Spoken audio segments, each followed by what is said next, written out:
આમોદ તાલુકા વહીવટી તંત્ર દ્વારા સવારે 10:30 કલાકે ચામડિયા હાઈસ્કૂલના વિશાળ પટાંગણથી ભવ્ય તિરંગા યાત્રાનું આયોજન કરવામાં આવ્યું હતું।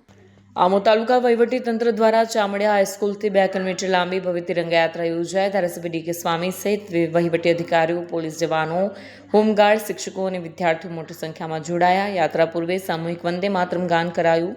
તિરંગા સાથે દેશભક્તિના ગીતો અને નારાઓથી સમગ્ર આમોદ રાષ્ટ્રભક્તિના રંગે રંગાયું। ધારાસભ્ય ડી.કે. સ્વામી સહિત અધિકારીઓ બિરસા મુંડા અને ડોક્ટર બાબા સાહેબ આંબેડકરની પ્રતિમાને પુષ્પાંજલિ અર્પણ કરી। યાત્રા દરમિયાન ભારત માતા કી જય અને વંદે માતરમના નારા ગુંજી ઉઠ્યા।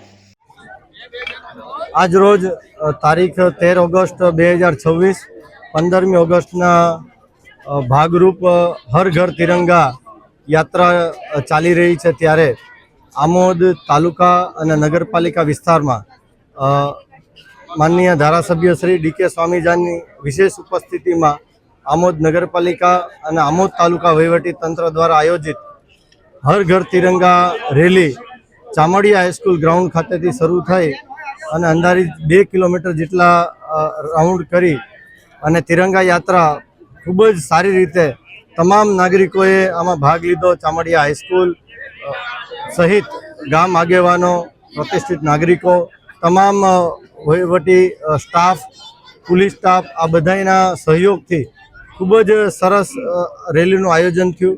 સમગ્ર તાલુકામાં આજે 15મી ઓગસ્ટના ભાગરૂપ રાષ્ટ્રભક્તિના સંદેશ સાથે તિરંગાની આન બાન અને શાન જાળવી અને રાષ્ટ્રભક્તિ દર્શાવી સમગ્ર તાલુકાની જનતાએ આજે જે તિરંગા યાત્રામાં સહભાગી બન્યા છે આ બધાય જનતાનો સમગ્ર આમોદ તાલુકા વહીવટી તંત્ર વતી ખૂબ ખૂબ આભાર। વંદે ભારત, જય જય ગરવી ગુજરાત, ભારત માતા કી જય। સાહેબ કેમ છો? આપણું આરોગ્ય સારું છે ને? વંદે માતરમ, ભારત માતા કી જય।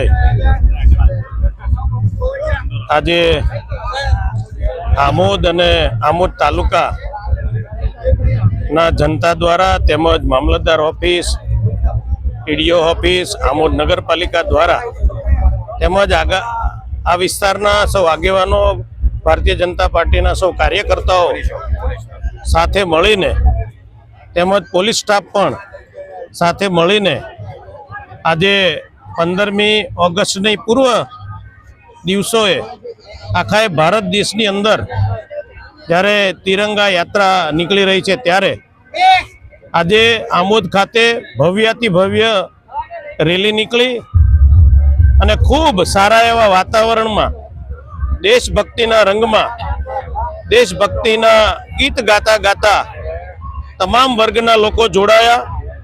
સમરસતાનો એક સંદેશો આ વિસ્તારની અંદર ખૂબ સારી રીતે પસર્યો છે। જે ભારતના વડાપ્રધાન મોદી સાહેબનું જે સપનું છે કે 2047માં જ્યારે આપણે 100 વર્ષ ઉજવીશું ત્યારે આપણે વિકસિત ભારતમાં આપણે સ્થાન પ્રાપ્ત કરીએ અને એના જે સ્વપ્નદ્રષ્ટા છે ને એમને જે સપનું જોયું છે એ સપનું આજે સાકાર થઈ રહ્યું હોય એવું દેખાઈ રહ્યું છે।